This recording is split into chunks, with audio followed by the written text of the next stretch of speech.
Eu ia falar da chegada do Ribamar aí, né? Primeiro reforço oficialmente anunciado aí, com entrevista coletiva e tudo. Mas já que vocês estão pedindo, vou deixar para falar isso no ano que vem e vou falar agora da saída do Valdir Bigode do Vasco.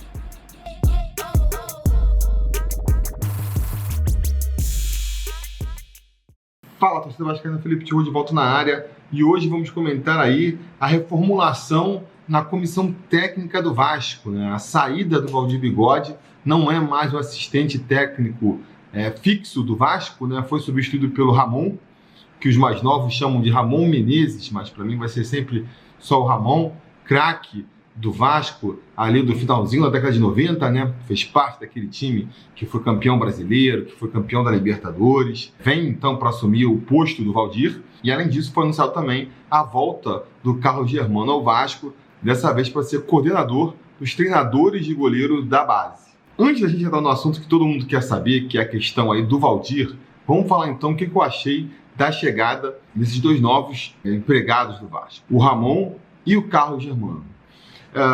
O Ramon, eu gosto do jeito dele, desde que ele era jogador. Na verdade, eu conheço mais o Ramon da época que ele era jogador, jogou no Vasco, sempre foi um cara que pareceu esclarecido, né? Calmo, tranquilo. Acho que são características importantes para um treinador, não pode ser aquele cara muito estourado, né? É um profissional também que, pelo que a gente acompanha aí, veio se qualificando, fez curso de técnico, né? Já teve experiência aí como técnico em equipes menores.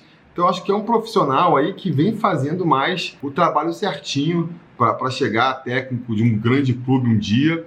E eu vejo com bons olhos, gosto da chegada do Ramon, me parece um bom nome para ser aí nosso assistente técnico fixo do Vasco. O Carlos Germano também é um cara que eu não preciso nem falar, né? Recentemente, acho que foi falando do Martin Silva, no vídeo do Martin Silva, eu comentei já que é o meu goleiro ídolo, né? O goleiro que eu botaria na minha seleção pessoal seria o Carlos Germano, por uma questão de identificação que vai além de saber o quanto que ele agarrou, deixou de agarrar, se foi melhor ou se não foi o melhor goleiro do Vasco. Gosto muito do Carlos Germano. Acho que ele sofre injustiças do Vasco, né? Porque ficou muito marcado, ele era o preparador de goleiros em 2013, né, porque o Vasco caiu, e ficou marcado que ele teria ali justificado que o Vasco não precisava contratar goleiros, que estava bom com os goleiros que tinha, como se essa declaração dele tivesse sido responsável por o Vasco não ir atrás de um reforço, quando eu acho que foi justamente o contrário, né? Ele sabia que o Vasco não tinha como trazer nenhum goleiro, ficou sabendo lá pela direção que não teria como trazer um goleiro, e aí o que você faz nessas horas? Você tem que realmente encher a bola dos seus subordinados. Imagina que agora, se o Carlos Germano vem a público e fala assim, não, nossos goleiros são uma porcaria, se o Vasco não contratar ninguém, a gente vai ser rebaixado. Aí que os caras que você estava agarrando mal iam cair de nível de vez. Então, culpar o Carlos Germano por causa daquela declaração de que os goleiros eram bons e que ele achava que não precisava trazer ninguém, dizer que essa declaração foi que fez o Vasco não trazer nenhum goleiro e por causa disso a gente foi rebaixado em 2013, para mim é injusto, e também falar que ele não entende nada de preparação de goleiro porque ele deu essa declaração, mais injusto ainda, porque claramente foi uma declaração política ali. Isso e fala outras coisas que falam, já entrou na justiça contra o Vasco. Cara, que ídolo do Vasco não entrou na justiça contra o Vasco? Se o Vasco deve um dinheiro para o jogador, para a pessoa, e não paga, a pessoa está mais do que certa de entrar na justiça contra o Vasco. Se não fizesse isso, os dirigentes que passaram pelo Vasco esse tempo todo, que não são pessoas nem um pouco idôneas, né? Aí eles já não pagam o que devem. Com o cara entrando na justiça, imagina se os ídolos, se os jogadores que marcaram a história do Vasco, se os vascaínos que trabalharam no Vasco não entrassem na justiça. Aí mesmo que essas administrações anteriores não iam pagar ninguém, ia ficar todo mundo aí chupando o dedo, e isso é uma baita de uma injustiça, né? Então eu acho que não tem nada a ver, ninguém é menos ídolo porque entrou na justiça, Juninho entrou na justiça contra o Vasco, Edmundo entrou na justiça contra o Vasco, Carlos Germano entrou na justiça contra o Vasco, e ninguém é menos ídolo por causa disso. Quero saber quem foi o jogador aí que o Vasco estava devendo alguma coisa e ele não entrou na justiça porque não queria prejudicar o Vasco. Sabe? Não existe isso. Não existe. Simplesmente não existe. Então, sou fã do Carlos Germano, fico feliz de ver ele voltando ao Vasco. Só acho estranho esse cargo, né? Que, não sei, inventaram para ele, esse cargo já existia? Pergunta sincera aqui, eu não sei. Coordenador dos treinadores de goleiro da base, me parece, ou é muito profissionalismo, realmente o Vasco está fazendo uma hierarquia aí, em uma estrutura profissional exemplar, ou então está aparecendo mais um cargozinho ali que parece um cabide de emprego, né? Inventaram um cargo que não interfere em nada, que vai fazer muito pouco, só para ter o Carlos Germano de volta no clube. Espero que não seja esse o caso, porque por mais que eu admire o Carlos Germano, por mais duro que ele seja, não dá para o Vasco, na situação que está, virar cabide de emprego para ajudar ex-atleta do clube, por mais grandiosa que tenha sido a história dele com a nossa camisa. Isso aí realmente não dá. Agora, se esse cargo faz sentido ter uma pessoa ali coordenando todos os treinadores da base, não sei, né? Ele vai ensinar os caras que ensinam a ensinar os jogadores? Pode ser interessante. Se for isso, acho bom. Eu já falei, gosto muito do Carlos Germano e espero que ele consiga ajudar o Vasco aí por muito mais tempo ainda. Acho que além de um grande atleta que ele foi, é uma grande pessoa também, fãzaço dele. Desejo toda a sorte ao Ramon e ao Carlos Germano aí nessa empreitada no Vasco agora. Mas falando de Valdir, né? Vamos falar então de Valdir, a saída dele do Vasco aí. Primeiro, vamos tentar descobrir aqui por que ele foi demitido, né? Quais são os motivos que estão ventilando aí para o Valdir ter sido demitido do Vasco. A primeira questão que levantaram é a ligação clara que ele tem com o Eurico Miranda. O Valdir foi cabo eleitoral do Eurico Miranda desde sempre, né? Nunca escondeu ali a sua admiração pelo Eurico Miranda. Voltou para o Vasco aí como assistente técnico quando o Eurico Miranda assumiu o clube. Então, assim, a ligação do Valdir com o Eurico, a administração Eurico, ela é clara, direta e inquestionável. Agora, isso é motivo suficiente para demitir o Valdir? Acho que não. Acho que não, principalmente porque, por mais que ele insista em dizer o contrário, a gente sabe que o Campelo, ele é um aliado do Eurico Miranda. Eles, se não são aliados, assim, formais, um acordo eles têm, né? Algum acordo a gente sabe que ele tem. Fizeram um acordo para o Campelo ser eleito presidente do Vasco, isso é claro, isso é óbvio, cristalino. E durante todo esse ano, nos momentos de aperto ali, a gente sabe que o Campelo recorreu ao Eurico para conseguir se manter no cargo. E nem precisa ir muito longe, essa semana mesmo teve um almoço aí dos beneméritos do Vasco, num restaurante. Foram gritar o casaca, quem puxou o casaca foi o Eurico, quem puxa o casaca tradicionalmente é o presidente do clube. Mas o Campelo estava lá, botou o rabinho entre as pernas, deixou o Eurico puxar o casaca. Isso aí não é um sinal de reverência, né? E ao Eurico Miranda, eu não sei mais o que pode ser. Então, não faz sentido dizer que ele está demitindo o Valdir porque é aliado do Eurico. Por mais também que o pessoal diga que o Valdir seria a fonte do Euriquinho dentro da comissão técnica, né? O Euriquinho, que virou aí o principal setorista do Vasco, né? Traz todos os furos do Vasco no Twitter, trouxe ao longo desse ano todos os furos do Vasco no Twitter. Dizem que o Valdir é uma das fontes dele dentro do clube, que é o cara que sopra, está acontecendo isso, está acontecendo aquilo, e que ele vai no Twitter falar e tumultua o ambiente do clube, e que por isso ele estaria sendo demitido. Não sei, pode ser, pode até ser, né? É difícil nessa política do Vasco entender o que está acontecendo, é tudo menos simples a política do Vasco. Até por conta disso, eu não sei até que ponto essa implicância do Euriquinho com o Campelo é jogo de cena, não é? Porque faz pouco sentido, né? O pai dele é aliado do Campelo, ajuda o Campelo, faz acordo com o Campelo pelos bastidores, e o Euriquinho aqui no Twitter não para de bater no Campelo. Acho estranho. Algum caroço tem nesse angu aí, né? Algum caroço tem nesse angu. Enfim, acho difícil, por conta de tudo isso que eu falei, que tenha sido um motivo político aí, né? Que tenha sido a proximidade do Valdir com o Eurico que tenha feito ele ter sido demitido, ainda mais agora, um ano depois do Campelo ter sido eleito presidente do clube. E qual teria sido, então, o motivo da demissão do Valdir? Para mim, é a ambição do Valdir em ser técnico. É realmente isso, né? Não vou aqui chegar tão longe. Durante o ano surgiram boatos aí, fofocas que não podem ser comprovadas, então a gente não pode levar muito a sério, né? De que o Valdir estaria boicotando os técnicos do Vasco porque queria que eles caíssem para ele assumir o comando do time, né? E que até o Valentim teria percebido isso durante ali os seus 3 meses no comando e por isso escanteou um pouco o Valdir, botou o Valdir um pouco de lado. Tanto que no jogo contra o São Paulo nem foi o Valdir que comandou o time, foi lá o assistente, outro assistente técnico do Valentim, o Fernando alguma coisa, esqueci o nome dele lá. Enfim, tem esse boato que rola aí na internet há um tempo. Vocês, se bobear, já ouviram falar disso. Não sei se é verdade, gosto de acreditar que não, né?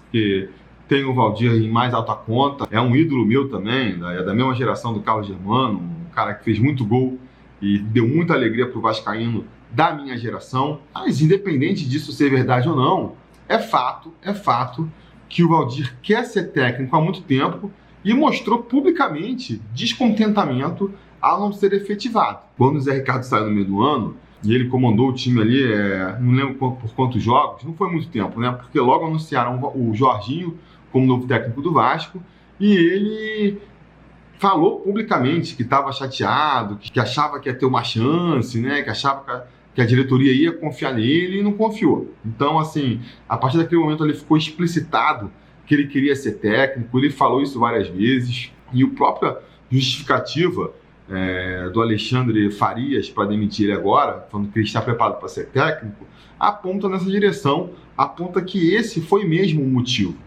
Você tem ali um assistente técnico, você tem um assistente técnico ali que claramente quer ser técnico. Se você não tem a pretensão de fazer com que ele se torne realmente um técnico efetivo, você vai ter um funcionário cada vez mais insatisfeito no clube, né? Cada vez mais de má vontade, cada vez se sentindo mais desvalorizado. E não faz sentido ter um funcionário assim. Então eu acho que o que causou a demissão do Valdir foi isso. A diretoria percebeu que ele queria muito ser técnico do Vasco. Essa mesma diretoria não acha que ele tem condição de ser técnico do Vasco, não acha que ele reúne as características que seriam importantes num técnico do Vasco. Então, a partir desse momento, realmente é melhor demitir o cara, afastar o cara e trazer outra pessoa, outro profissional que se adeque e que esteja mais satisfeito ali nesse cargo, que eu acredito que seja o caso do Ramon aí, que está vindo preocupar a vaga do Valdir. Então, me parece claro o motivo aí da demissão. O que resta de discutir tá certo isso? Será que o Valdir deveria ter sido demitido mesmo? Ou será que o Valdir merecia uma chance como técnico do Vasco? Aí que eu acho que a gente pode discordar um pouco, porque eu sei que muita gente mesmo, botava fé no Valdir, achava que o Valdir poderia ser um excelente técnico do Vasco. Eu, pessoalmente, acho que a gente tem muito poucos fatos para embasar isso, para achar que o Valdir seria um bom técnico. É muito mais um otimismo, né? E querer acreditar que é possível do que fatos que levam a gente a acreditar que o Valdir daria certo como técnico do Vasco. Por quê? Porque nunca treinou uma outra equipe de renome, né? Nem sei, acho que já treinou uns times bem assim, segunda Série B do Campeonato Carioca, né? Mas nunca nem um time que disputou a primeira divisão do Carioca, o Valdir treinou. Então não tem experiência como técnico, não fez treinamentos para técnico, sabe? Você ouvindo o discurso dele, é um discurso muito de boleiro, de tentar levantar a moral do time mais ali na motivação dos jogadores, do que propriamente fazendo um esquema tático que tire o melhor de cada atleta. No jogo lá, quando saiu o Zé Ricardo, que ele assumiu, acho que foi um jogo contra o Atlético Mineiro logo em seguida, não foi? Não sei se a minha memória está me traindo aqui, mas enfim, acho que foi um jogo que a gente empatou lá com o Atlético Mineiro e que o Evander, por exemplo, fez uma boa partida. E o Valdir falou, eu falei pro Evander, cara, você é um craque, você tem que brilhar, entra lá e brilha, sabe? Esse tipo de discurso motivacional que pode até funcionar no primeiro momento, mas é difícil, né? De se sustentar a longo prazo. Eu gostaria muito mais de ver o Valdir falando um discurso no sentido assim, eu escalei o Evander, botei ele em uma posição um pouquinho mais adiantada, um pouquinho mais recuada, um pouquinho mais para a esquerda, um pouquinho mais para a direita, porque percebi que ali ele poderia render melhor, as suas características se encaixariam melhor no plano tático que eu desenvolvi, sabe? Uma explicação mais técnica, mais tática, do que, eu falei para ele acreditar nele mesmo, sabe? Então, acho assim, o Valdir, ele é muito desse papo de boleiro, de encher a bola dos jogadores, essa parte mais da autoestima dos jogadores. E isso funciona no primeiro momento. Pode até funcionar no primeiro momento. Ele tem aí um histórico invicto com o Vasco, né? Acho que foram 6 partidas que ele comandou, não perdeu nenhuma. Mas, assim, partidas salpicadas, né? Sempre que um técnico saía, ele assumia Então, já tem aquela motivação extra dos jogadores, ele ainda é um técnico motivador, funciona no primeiro momento. A minha dúvida é se ele comandando um time por uma temporada inteira, vários jogos de sequência, quando percebesse que aquele esquema que ele herdou não está funcionando, se ele precisasse mudar de esquema, adaptar os novos jogadores, se funcionaria. Eu realmente me pergunto se funcionaria. Eu não seria totalmente contra o Valdir assumir o time do Vasco, porque eu acho que realmente assim, a safra de técnicos brasileiros está terrível, né? É um pior do que o outro, e aí diante desse cenário tão fraco, você dá a chance para um Valdir ou contratar, sei lá, um Zé das Couves que brilhou aqui ou ali para outro clube, e acaba sendo a mesma coisa. Nesse sentido, seria mais assim, na hora de nivelar por baixo, que eu até entenderia dar uma chance para o Valdir, porque para mim, pelo que ele já demonstrou até hoje como técnico mesmo, eu acho precipitado. Eu acho que seria precipitado dar uma chance para o Valdir, um cara que nunca treinou um time, que não fez curso, sabe? Acreditar muito que vai dar certo porque é ídolo, porque ele já conhece os jogadores. Esse efeito de conhecer os jogadores também passa rápido. Você traz um técnico melhor assim, 5, 6 rodadas e já conhece o elenco, e a partir daí já está na frente do Valdir. Então, sabe, se a gente quiser ser um pouco mais seguro, né, mais conservador, vamos dizer assim, nas escolhas, acho que faz sentido não querer dar uma chance para o Valdir agora. O melhor é mesmo ele tentar a sorte em outras equipes menores, aí ir crescendo e se destacando. Se ele realmente se mostrar um técnico capaz, aí sim ele volta para o Vasco. Acho que ele sai de portas abertas, continua sendo ídolo para todo mundo, de maneira alguma. Eu acho que até mesmo se fosse com essa diretoria, ele não se queimaria. Se ele recebesse o convite, ele voltava. Então acho que assim, a galera tá chateada porque ele saiu, considera uma trairagem, até porque ninguém tem o Campelo em alta conta, né? Mas eu acho que faz sentido essa saída dele sim, sabe? Torço para que o Valdir assuma outra equipe aí, pode começar assumindo uma equipe no estadual mesmo, né? Tentando fazer um trabalho aí. O estadual é difícil porque para os times pequenos, o estadual já começou, seria pegar um trabalho no meio do caminho, mas não sei, às vezes tentar um time da Série C, da Série B aí, e tentar fazer um trabalho interessante. Aí, se ele realmente mostrar que tem consistência para ser treinador, aí sim, finalmente, tem uma chance comandando o nosso time. Dá uma carta branca assim, sabe? Dá um time do Vasco para um cara que nunca treinou nenhum outro time na vida, só porque ele foi ídolo, só porque ele foi artilheiro, só porque ele é um cara carismático. Eu acho que a gente está misturando um pouco as bolas, né? A gente já sentiu o efeito bem grave de misturar as bolas, botando como presidente do Vasco um cara que chegou naquela posição porque foi o maior ídolo da torcida e o maior artilheiro do time, né? E um centroavante de seleção. E esses critérios foram usados para botar o Roberto Dinamite de presidente do clube, e a gente viu que não funcionou. Então, que sirva de exemplo daqui para frente para a gente separar as coisas, né? O ídolo, o atleta, o jogador da pessoa. O cara pode ter sido um excelente jogador, não é por isso que ele vai ser um bom presidente, não é por isso que ele vai ser um bom dirigente, não é por isso que ele vai ser um bom técnico. Serve até de ressalva aí pro Ramon e pro Carlos Germano, que estão entrando na comissão técnica agora, né? A gente tem que levar em consideração o trabalho deles agora e não considerar o que eles fizeram como ídolos. Mas enfim, é isso. Desejo toda a sorte do mundo pro Valdir aí, espero que ele assuma um clube logo e mostre realmente um bom treinador, consiga fazer bons trabalhos para voltar para o Vasco aí o quanto antes, para ter a sua chance como técnico do Vasco, mas aí vindo com um pouquinho mais de sarrafo, vindo com um pouquinho mais de tarimba, né? Até para não chegar no Vasco, assumir e depois de 3 rodadas estar sendo demitido, como poderia ser o caso se ele assumisse agora, vindo de assistente técnico direto para técnico. A gente sabe que treinadores que assumem nessa condição têm uma sobrevida muito pequena, costumam ter uma sobrevida muito pequena. Se eles não fazem tudo certinho, se eles não fazem o time voar de primeira, já perdem logo a cabeça. Então, se às vezes se o Valdir vem assumir o Vasco depois de ser campeão, sei lá, estadual, de Sergipe, de Pernambuco, de Goiás, sei lá, um campeonato aí menor, né? Campeonato estadual menor, que não tem nenhum dos grandes, quem sabe ele não vem um pouquinho mais tarimbado, com um pouquinho mais de cacife, para ter tempo para trabalhar. Às vezes é importante você dar um passo atrás para depois dar 2 passos para frente e torço para que esse seja o caso do Valdir. Desejo toda sorte para ele, mas acho que no momento, para o Vasco, talvez o melhor tenha sido mesmo demitir o nosso Valdir Bigode. Beleza? Digam nos comentários a opinião de vocês sobre essa questão toda aí. Desçam aí o sarrafo em cima de mim. Eu sei que vai ter muita gente me criticando, porque o Valdir é muito querido da torcida. Desde o meio do ano, pelo menos, muita gente pede para ele ser efetivado como técnico do Vasco. Mas aqui no Sobre Vasco, a gente não foge de dividida, a gente dá a nossa opinião mesmo. E nesse caso, a nossa opinião é essa. Digam nos comentários, a conversa continua por lá e a gente vai se falando.